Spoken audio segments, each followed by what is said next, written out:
Excelente. Bueno, vamos a comenzar entonces hablando de monitoría fetal, monitorización. Hacemos la primera diapositiva, la siguiente. La próxima. Correcto. Entonces, ahí básicamente, muchachos, diapositiva para explicarles que el feto en condiciones normales debe tener una reserva adecuada de oxígeno, así como una reserva energética también debe tener una reserva de oxígeno que está catalogada más o menos entre 18 y 24 milímetros de mercurio. Eso es lo adecuado con respecto a reserva de oxígeno cuando tienen una buena perfusión uteroplacentaria. Entonces, en esos gráficos que están allí, del lado izquierdo, de abajo hacia arriba, sería primero abajo la contracción uterina, en el centro la presión de oxígeno del feto de la cual les estoy hablando y arriba la frecuencia cardíaca fetal. El lado izquierdo, las tres del lado izquierdo corresponden a lo normal, es decir, un feto que tiene una reserva adecuada de oxígeno ante una contracción uterina va a presentar descenso de su presión de oxígeno, pero como el nivel crítico está por encima de 18 porque tiene una reserva adecuada, no va a presentar modificaciones importantes de su frecuencia cardíaca fetal. En cambio, las del lado derecho son la traducción de un feto hipóxico y por ende, ante la contracción uterina, igualmente hay un descenso de su presión de oxígeno, pero este es inferior a 18 milímetros de mercurio, ya que ese feto está hipóxico, no tiene una buena perfusión uteroplacentaria.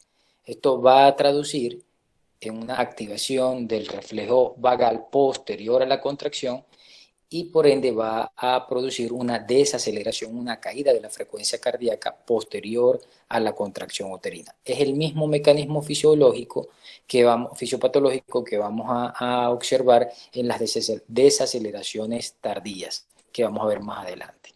Entonces, recuerden que en conclusión, un feto con buena reserva de oxígeno tiene que estar entre los 18 a 24 milímetros de mercurio para que cuando se dé la contracción no produzca alteraciones importantes de su frecuencia cardíaca. Pasemos a la próxima. Entonces, ¿cómo podemos nosotros tener indicadores biofísicos de bienestar fetal? Estos son de lo más sencillo a lo más complejo. Primero, los movimientos fetales, el registro de la actividad cardíaca a través de la monitoría fetal, a través de la monitoría fetal anteparto y la monitoría fetal intraparto, y la ecografía obstétrica, donde fundamentalmente utilizamos el perfil biofísico para valorar bienestar fetal. La monitoría fetal anteparto, tenemos varias pruebas que se pueden utilizar, donde está la prueba de tolerancia a las contracciones, la prueba no estresante y la prueba no estresante con estimulación vibroacústica. Tratando de explicar cada uno de estos fundamentos, si empezamos a hablar de los movimientos fetales, tenemos que decir que los movimientos fetales es un parámetro indirecto de bienestar fetal. Un feto que está en buenas condiciones debe moverse. Pero la percepción de esos movimientos para la madre va a ser a partir de las 18 semanas de gestación. No porque el feto no se mueva en etapas antes de estas semanas de gestación, porque si le hacemos ecografía vamos a ver movimientos incluso hasta embrionarios, pero no van a ser perceptibles para la madre. Perceptibles para ella es a partir de las 18 semanas porque ya el útero está más grande, está más distendida la fibra uterina, el feto está de mayor volumen y por ende al realizar movimientos ella lo va a poder percibir. Se dice que si hacemos una cuantificación de los movimientos fetales en un lapso de tiempo de 12 horas, el feto debe hacer 12 movimientos o más. Ahora, desde el punto de vista práctico, es de verdad que no debe uno colocar a una mamá 12 horas, un lapso de tiempo tan largo para cuantificar los movimientos. Tenemos que tratar de hacerlo un poco más práctico y para hacerlo más práctico lo que hacemos es que le decimos a ella que tenga un registro de esos movimientos fetales después de las comidas principales. Estoy hablando de desayuno, almuerzo y cena. Esta paciente inmediatamente ingiere alimentos, debe acostarse, debe en un lapso de tiempo de 30 minutos ver cuánto se mueve el feto. Lo normal es que haga 3 movimientos o más. Si durante esa valoración de la mamá, de los movimientos fetales, el feto hace dos movimientos, uno o ninguno, en esos 30 minutos después de haber comido la mamá, entonces debe acudir a un centro para valoración complementaria del bienestar fetal. Cuando ya entramos al tema de monitoría fetal ante parto, ya les dije que tenemos varias pruebas, donde tenemos la prueba de tolerancia a contracciones, la prueba no estresante y la no estresante con estimulación vibroacústica. La primera de ellas, la próxima, es la prueba de tolerancia a las contracciones. Esa prueba de tolerancia a las contracciones, como su nombre lo indica, es hacer una inducción de contracciones uterinas en aquella paciente que en el momento no lo tiene. Lo hacemos con el uso de oxitocina, a las mismas dosis que utilizamos para la inducción de trabajo de parto, es decir, 2 unidades de oxitocina, comenzamos a 60 cc por hora y vamos haciendo incrementos cada 20, 25, 30 minutos de esa oxitocina para lograr que la paciente tenga más o menos como 3 contracciones en 10 minutos. Pasemos la próxima. Estamos hablando de prueba de tolerancia a las contracciones. Entonces, será considerada como positiva si llegan a presentarse 3 o más desaceleraciones de la frecuencia cardíaca tardía durante la contracción. Es decir, que para nosotros en este caso lo positivo sería lo anormal, lo patológico. En cambio, si durante esa contracción, en ese registro cardiotocográfico, no se evidencian desaceleraciones, no hay ninguna, es negativa, por ende sería normal. Y sospechosa cuando solamente hay una o dos desaceleraciones. En el caso de que ocurra, de que sea sospechosa, lo más recomendable es complementar el estudio de valoración de bienestar con un perfil biofísico fetal para poder decir si en realidad hay una condición de compromiso del bienestar del feto. Pasemos a la próxima.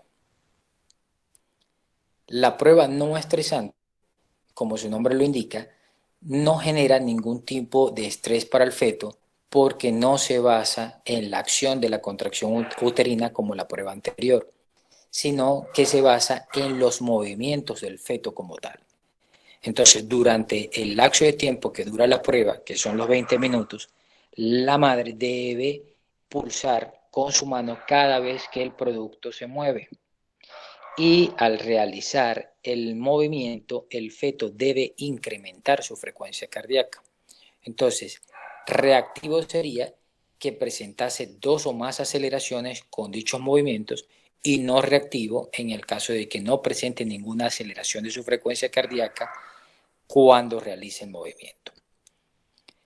En el caso de que sea no reactivo, igualmente debemos complementar con perfil biofísico o si tenemos la disponibilidad en la institución, podríamos pasar a la prueba siguiente, que es la prueba no estresante con estimulación vibroacústica, que es la próxima.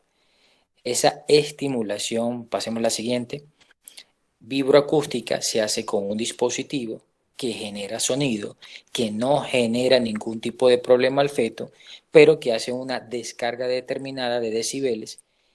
Uno ubica por ecografía la cabeza del feto y en el momento, al dar la descarga de sonido, él debe incrementar su frecuencia cardíaca.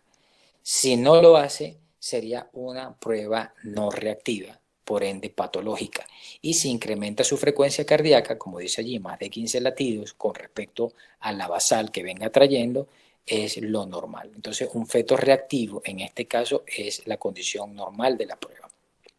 La próxima.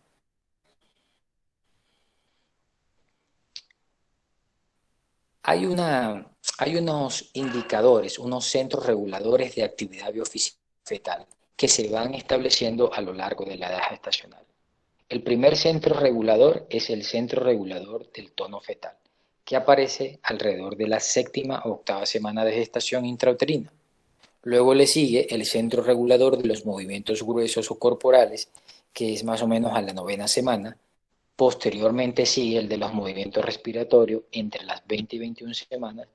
Y por último aparece el centro regulador de la actividad cardíaca fetal, que se establece alrededor de las 26 a 28 semanas.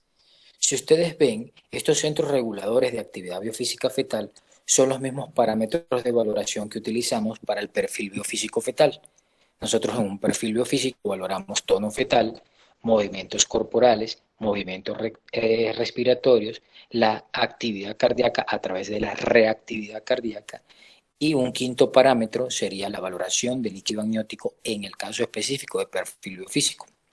Es importante conocer que cuando hay una entidad nosológica que empieza a afectar el embarazo, que está afectando al feto, que lo está comprometiendo a lo que bienestar fetal se refiere, empiezan a alterarse estos centros reguladores en sentido inversamente proporcional a cómo aparecen. Es decir, cuando hay una afectación, lo primero que modifica es la actividad cardíaca del feto. Si persiste el estímulo en el tiempo, comprometerá después los movimientos respiratorios y así sucesivamente hasta afectar el último, que sería el tono fetal. Es tan importante conocer esto que podemos incluso hacer una interpretación de un perfil biofísico si está correctamente hecho o no, elaborado. ¿Por qué? Porque sería imposible de que en un sistema de puntuación de perfil biofísico me le quitaran puntos, por ejemplo, a, al tono fetal o a los movimientos corporales sin modificar los puntos de la actividad cardíaca. ¿Me hago entender? O sea, se deben alterar en forma inversa a como parecen. Por ende, si en un perfil biofísico yo estoy comprometiendo los movimientos gruesos corporales, es porque los movimientos respiratorios y la actividad cardíaca del producto también están comprometidos. ¿Estamos claros en esa parte? Sí, ¿Estamos señor. claros allí? Perfecto. Entonces pasemos a la próxima. Ya entrando de lleno con el tema de monitoría fetal como tal, tenemos que decir que básicamente la monitoría fetal es una prueba que nosotros utilizamos para valorar bienestar fetal, que la utilizamos después de las 24 semanas de gestación, que es completamente inocua para el feto y que se basa en dos tocodinamómetros que se ubican a nivel de la pared abdominal fetal, de la madre, perdón. En esa pared abdominal va a tener dos tocodinamómetros, uno de ellos para registrar la presencia o ausencia de contracciones uterinas, el otro para registro de la actividad cardíaca fetal. El valor predictivo de esta prueba, cuando hablamos de valor predictivo positivo para alguna alteración, es bastante bajo. Está alrededor del 10%. Es decir, que una prueba de monitoría que esté alterada tiene el 10% de probabilidad de que sea verdad, de que esté comprometido el feto, y un 90% de que no. Entonces, ¿por qué la utilizamos? La utilizamos porque el valor predictivo negativo, que es el contrario, el de la normalidad, es de un 100%. ¿Qué significa? Que si yo hago una prueba de monitoría fetal y los registros son normales, es porque el producto está normal y no necesito de realizar alguna prueba complementaria de bienestar fetal. Por eso realizamos la prueba. Pero tienen que entender que aunque una monitoría pueda estar alterada, y eso debe encender, obvio, las alarmas en nosotros para investigar aún un poco más si en realidad hay compromiso del bienestar fetal o no, no significa en el 100% de los casos que va a haber un compromiso del bienestar del feto como tal, ya que el valor predictivo para alteraciones, es decir, el positivo, solo es desde el 10%. Pasemos a la próxima. Entonces, básicamente, en estas pruebas de monitoría, como ya les dije, tenemos registros en papel milimetrado. La prueba dura 20 minutos y este se expresará en dicho papel.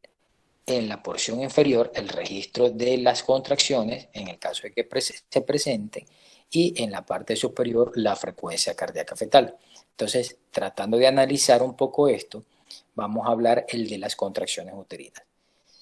Ustedes saben que las contracciones se observan como unas especies de crestas que ven allí y si el punto máximo de dicha contracción sobrepasa los 40 kilopascales, son contracciones que teóricamente tienen la capacidad de producir modificaciones cervicales.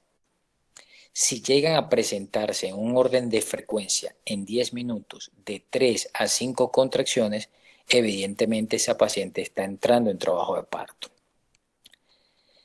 ¿Cómo puedo saber yo el tiempo en estos papeles milimetrados?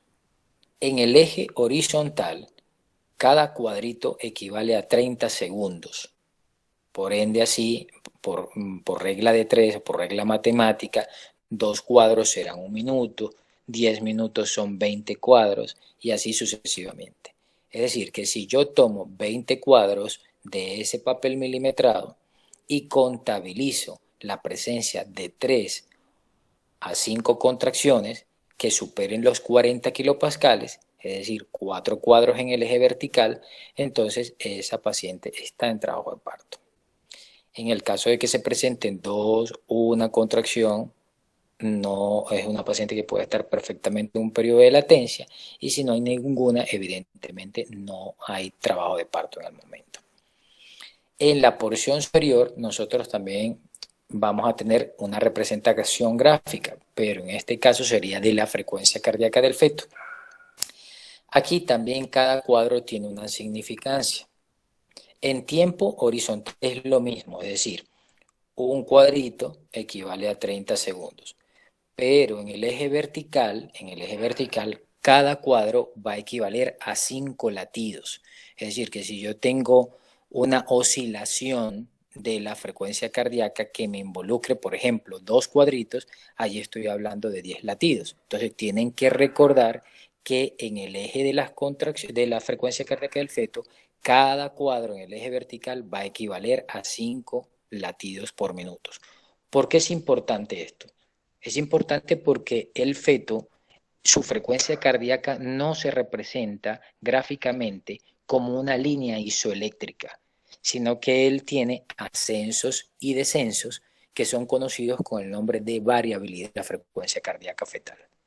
Esa variabilidad en un rango normal debe estar más o menos de 2 a 5 cuadros. Estamos hablando de cada cuadrito, como ya les dije, es 5 latidos. Por lo tanto, la cantidad de latidos a interpretar sería de 5 a 25 como latidos normales. Cuando ustedes tengan esas variaciones de ascensos y descensos en la parte de la frecuencia cardíaca fetal, debe ser interpretado como normal si solamente hay variaciones de 1 hasta 5 cuadros como máximo. Entonces, si no hay una línea isoeléctrica, eso no significa que nosotros no debamos establecer como una línea imaginaria que pase por el centro de esos ascensos y esos descensos para poder determinar la frecuencia cardíaca de base, que el rango normal está entre 110 y 160. Entonces, cuando ustedes tengan esa monitoría, ustedes deben agarrar o una regla o una hoja o hacer una línea imaginaria que pase por el centro de las oscilaciones para saber si está ubicada en un rango verde que sería el 310 a 160 como frecuencia cardíaca basal. Y si tiene ascensos y descensos sobre esa línea de base entre 1 a 5 cuadros en el eje vertical, entonces tendrá una variabilidad normal. Eso es como para que vayan interpretando la monitoría con respecto a ese papel milimetrado como tal. El lapso de tiempo, como ya les dije, del estudio por lo normal es de 20 minutos. Aunque muchas veces cuando la prueba sale sospechosa, que ya más adelante lo vamos a clasificar como una categoría 2, hay que repetir dicha prueba. Y eso lo vamos a ver un poquito más adelante. Pasen la próxima. Entonces, como ya les dije, en esa monitoría fetal vamos a valorar un registro de contracciones uterinas, el registro de la frecuencia cardíaca basal, que sería esa línea imaginaria que vamos a establecer por el centro de las oscilaciones, la variabilidad de la frecuencia, los incrementos por encima de la línea de base de la frecuencia cardíaca fetal, que son conocidos como aceleraciones, o las caídas de la frecuencia cardíaca del feto, que son conocidas como desaceleraciones. Pasemos a la próxima. Entonces, si todo está dentro de límites normales, que más adelante vamos a ver que es una monitoría normal, será clasificada como categoría 1. La categoría 2 como todo aquello que sea sospechoso. No lo podemos clasificar como completamente normal, pero tampoco nos parece completamente patológico. Y el patológico es el categoría 3. Pasen a la próxima. Entonces, fíjense, ya dijimos, ahí dice de 4 a 5 contracciones, no son de 4 a 5 contracciones, hay que rectificar, es de 3 a 5 contracciones en 10 minutos cuando la paciente ya se encuentra en trabajo de parto. Si llega a tener menos de 3 contracciones, esa paciente está en hipodinamia y habría que incrementar la oxitocina para optimizar la frecuencia de dichas contracciones, para que pueda culminar el trabajo de parto. Y está el otro extremo, que tenga más de 5 contracciones, que sería la poli o taquisistolia, que esta también puede generar problemas, como por ejemplo los desprendimientos prematuros de placenta o los partos precipitados, que tampoco es una condición de normalidad. Entonces, el rango normal es todas aquellas contracciones que pasen los 40 kilopascales, pero que en 10 minutos no superen las 5 contracciones, es decir, que esté entre 3 a 5 contracciones. ¿Cómo lo van a contabilizar en el papelito, en el papel milimetrado? Ya les dije que cada cuadro equivale a 30 segundos y como ustedes deben contabilizar es en base a 10 minutos, ustedes van a contar 20 cuadros en el eje horizontal. En esos 20 cuadros se van a dar cuenta cuáles son aquellas contracciones cuya cresta o pico máximo pasan los 4 cuadros, es decir, los 40 kilopascales, y contarán el número de contracciones presentes en esos 10 minutos. Vuelvo a repetir, lo normal para la conducción de un trabajo de parto es que esté entre 3 a 5. Pasemos a la próxima. Variabilidad. Entonces, toda la fluctuación que pueda tener la frecuencia cardíaca del feto en comparación con una línea basal. ¿Cuál es el rango normal? Entre 5 a 25 latidos. ¿Cómo se sabe los latidos en totalidad? Porque cada cuadro equivale a 5. Entonces estamos hablando de 1 a 5 cuadros que por arriba o por debajo con respecto a la línea basal. Allí, si ustedes ven, se señala entre dos líneas negras una paciente, un segmento, perdón, de la monitorización en el cual no se cumple estos incrementos, ni hay ascensos ni hay descensos. Es prácticamente una línea isoeléctrica que no tiene modificaciones. Este patrón, cuando ocupa más del 50% del estudio en su totalidad, se conoce con el nombre de patrón silente. Esto automáticamente es un categoría 3, es decir, una condición patológica que pudiese estar traduciendo compromiso del bienestar fetal y que por ende habría que complementar con un estudio adicional como por ejemplo el perfil biofísico para corroborar si en realidad hay o no alteración del bienestar del feto. En el hospital a veces vemos estos patrones silentes y aunque encienden las alarmas, muchas veces lo que hacemos es repetir nuevamente el estudio, es decir, una vez culminado, lo volvemos a repetir, sobre todo en aquellas pacientes que refieren tener un ayuno prolongado, por lo menos un ayuno de más de 12 horas, porque el ayuno materno de más de 12 horas también puede dar origen a ese patrón silente. Y entonces uno lo que debe hacer es darle una carga de dextrosa a la paciente o mandarla a comer, ingerir alimentos y luego le repite el estudio.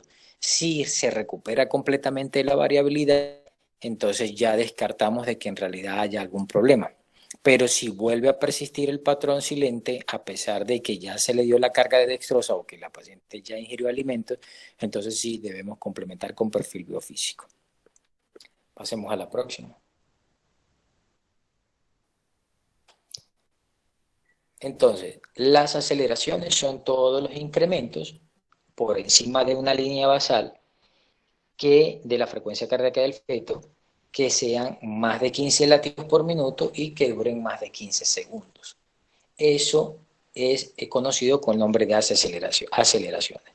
En realidad, las aceleraciones no tienen ninguna significancia patológica y el hecho de que estén presentes en una monitoría fetal no tiene por qué alarmarnos en ningún aspecto.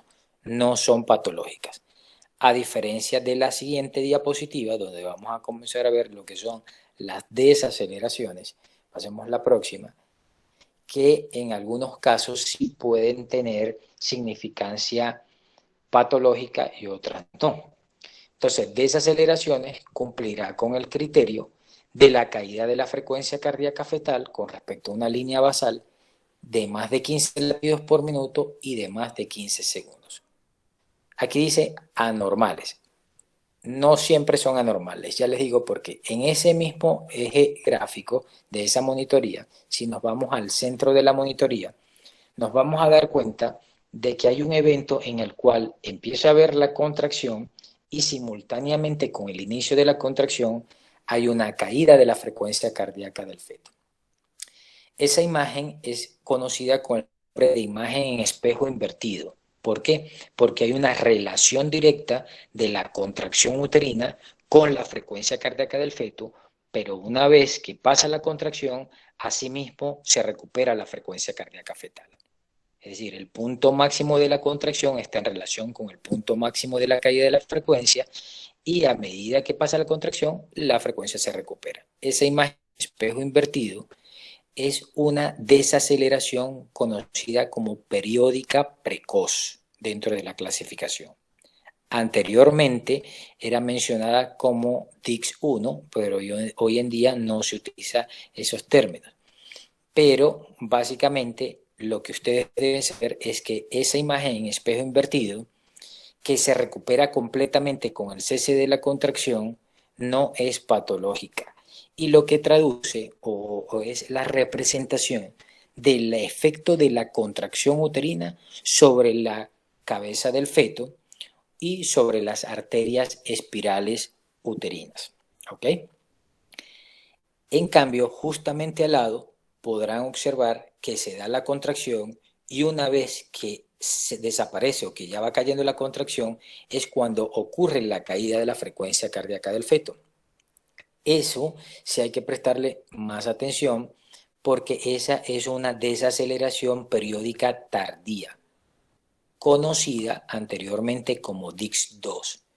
Y básicamente es una desaceleración o una caída de la frecuencia cardíaca del feto posterior a la contracción uterina que puede, en algunos casos, traducir una insuficiencia uteroplacentaria, es decir, un feto hipóxico. Esta relación de esta caída de la frecuencia cardíaca después de la contracción es la primera imagen cuando comencé a darles la charla donde hablábamos de la presión parcial de oxígeno y que debía estar en un rango normal por encima de 18 milímetros de mercurio en el feto y que cuando esto no se cumplía y el feto se sometía a una contracción uterina iba a originar un estímulo vagal que producía una caída de su frecuencia cardíaca. Eso mismo es lo que está explicando acá la situación. Nos está hablando de la posibilidad de una hipoxia en el feto en el caso de que se presente esto. A esto sí hay que prestarle más atención. Entonces pasemos a la siguiente para hablar del sistema de... ¿Cómo? Una ¿Cómo? pregunta. Ajá. En el ejemplo anterior había Uh-huh. también disminución de la variabilidad. Vuelve la imagen atrás. Vuelve la anterior. Vamos a ver. También hay, ajá, la que dijiste. Te fuiste muy atrás. Busca el ejemplo de las desaceleraciones. Sí, también hay una disminución de la variedad.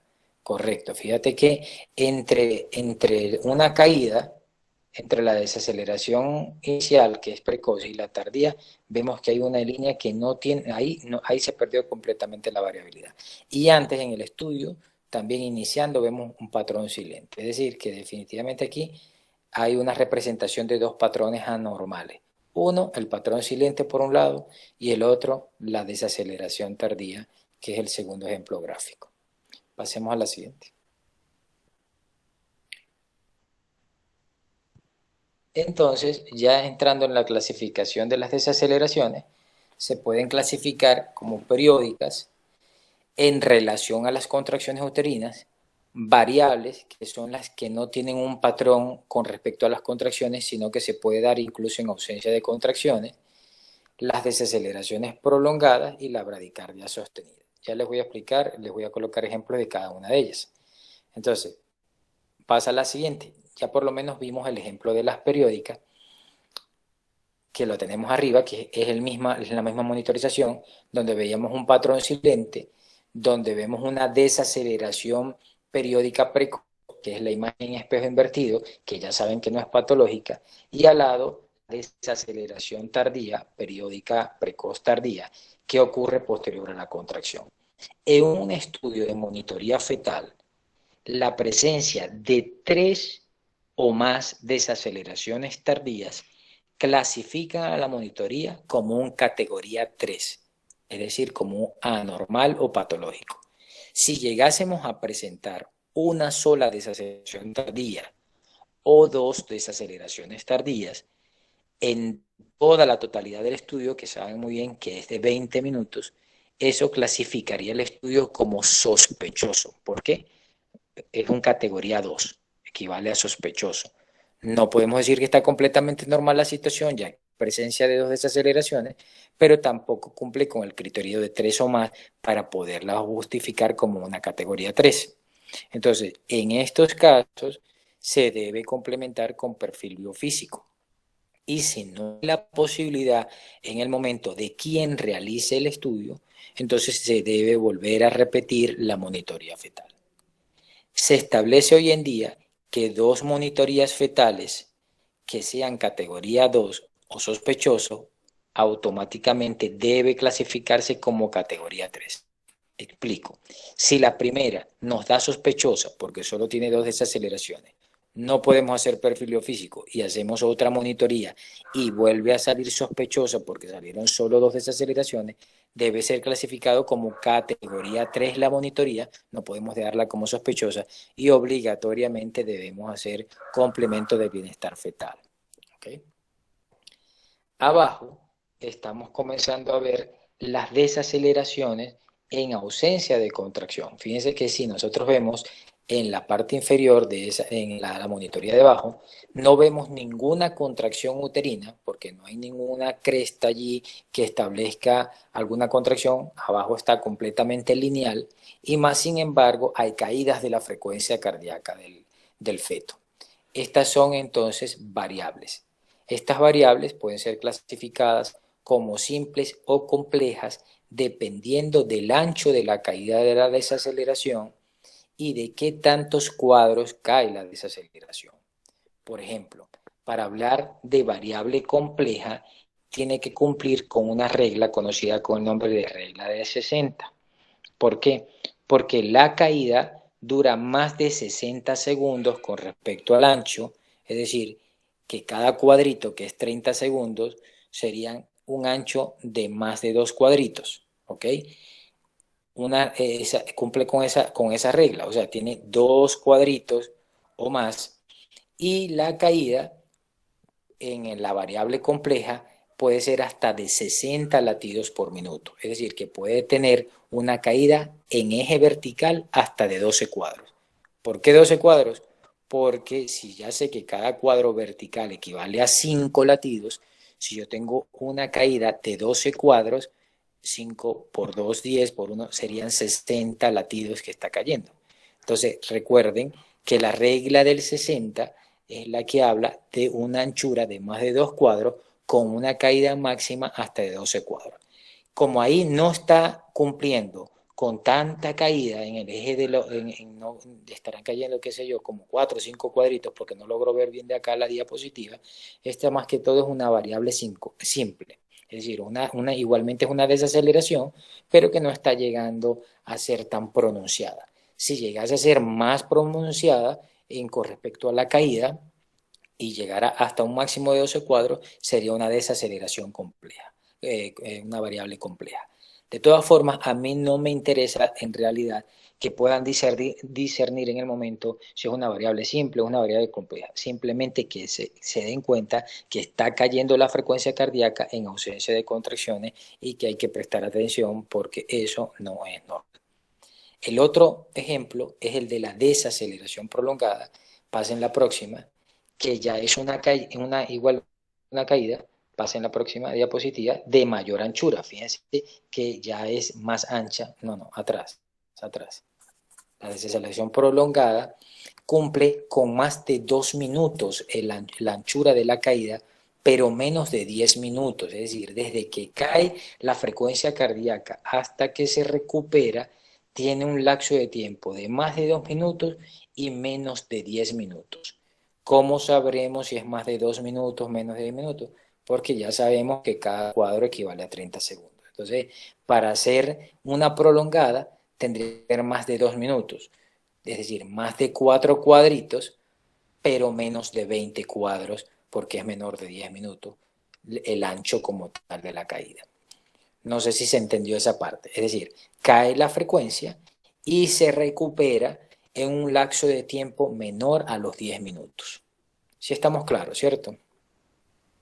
Sí, doctor. ¿Sí? Entonces, eso es una desaceleración prolongada. Es como decir, es la misma variable compleja, pero que está mucho más ancha con respecto al tiempo. ¿Y qué pasaría si esa recuperación fuese más de 10 minutos? Es decir, que todavía se recupera a los 25, 30 cuadros. Ya ahí hablamos de una bradicardia sostenida, que es la otra clasificación de la desaceleración. Entonces, una bradicardia sostenida es aquella caída de la frecuencia que aún pasan más de 10 minutos y no se ha recuperado. ¿Ok? Entonces, esa es la forma como clasificamos las desaceleraciones. Y en el cuadro siguiente establecen entonces cuáles son los parámetros que en base a lo que ya dijimos, a la línea de base, a la variabilidad, a la presencia de desaceleraciones, que es lo normal, es decir, que sería un categoría 1, que es lo atípico o sospechoso, que es la categoría 2, y lo anormal, que evidentemente es un categoría 3. Entonces, en base a todo lo que se ha discutido. Con esto, yo les estoy dando las herramientas básicas como para conocer cuáles son los fundamentos básicos de la monitoría fetal. Pero es imposible que con una charla de 30 minutos ustedes vayan a salir expertos en monitoría. Es una cuestión de ver monitorías y monitorías y monitorías e interpretarlas de acuerdo a cómo haya nacido el producto para que ustedes vayan fijando. Lo que sí es importante es que en base a estos fundamentos básicos reconozcan cuando hay desaceleraciones y que de una vez sepan que el hecho de que se presente incluso una categoría 3 porque tenga 3 o más desaceleraciones o porque sea un patrón silente sostenido o porque sea una bradicardia fetal sostenido o la presencia de desaceleraciones prolongadas, solo el 10% de estos fetos en realidad tendrán un compromiso del bienestar fetal. Por ende, nunca con una monitoría fetal alterada vamos nosotros a interrumpir un embarazo. Tenemos que asociar obligatoriamente la condición materna con una buena historia clínica, qué patología tiene la madre en ese momento, si es que la llegase a tener, con qué diagnóstico ingresó y sobre todo con realizar un perfil biofísico, que en el caso de que nos salga subóptimo, es decir, por debajo de 6 puntos, ya ahí cambia la situación. Una madre que de pronto tenga un trastorno hipertensivo de larga data, independientemente del que sea, con una monitoría alterada y que a su vez tiene un perfil biofísico subóptimo, ahí sí definitivamente se nos inclina la balanza a pensar de que hay un compromiso del bienestar fetal. Muchas veces, muchachos, ustedes van a estar en situaciones, sobre todo cuando están en rural, donde de pronto hay la posibilidad de hacer monitoría fetal, pero que no van a contar en el momento de pronto con un ecógrafo o con un personal adiestrado para hacer un perfil biofísico que les pueda dar a ustedes o sacar la duda si en verdad o no hay compromiso del bienestar. Entonces, en esas circunstancias tienen que basarse en la clínica de la paciente. Y es una de las indicaciones. Si esa paciente, por ejemplo, está en trabajo de parto, es una de las indicaciones de hacer amniotomía precoz. ¿Por qué? Porque al hacer amniotomía en situación de sospecha por una monitoría alterada, pero el líquido está claro, ya automáticamente ustedes pueden estar tranquilos y seguir con la conducción de trabajo de parto y no prestarle atención a esa monitoría que había salido alterada. Pero si al hacer esa amniotomía precoz hay un líquido meconiado, ya ustedes dicen definitivamente esta paciente hay que remitirla porque ese efecto está hipóxico.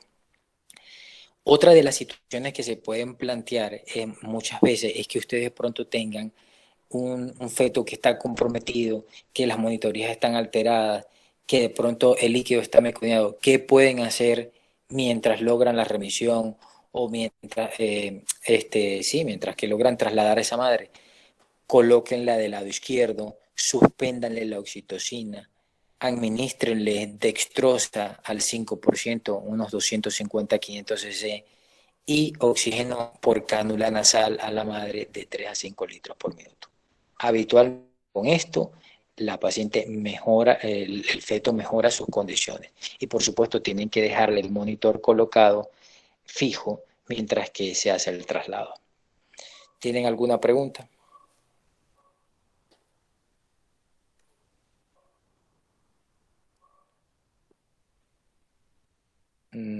¿Todo claro? ¿No hay preguntas?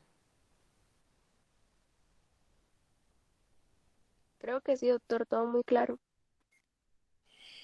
Bueno, muchachos, entonces yo los dejo para que vayan a cenar y nos vemos en el hospital y en la próxima charla. Que estén bien.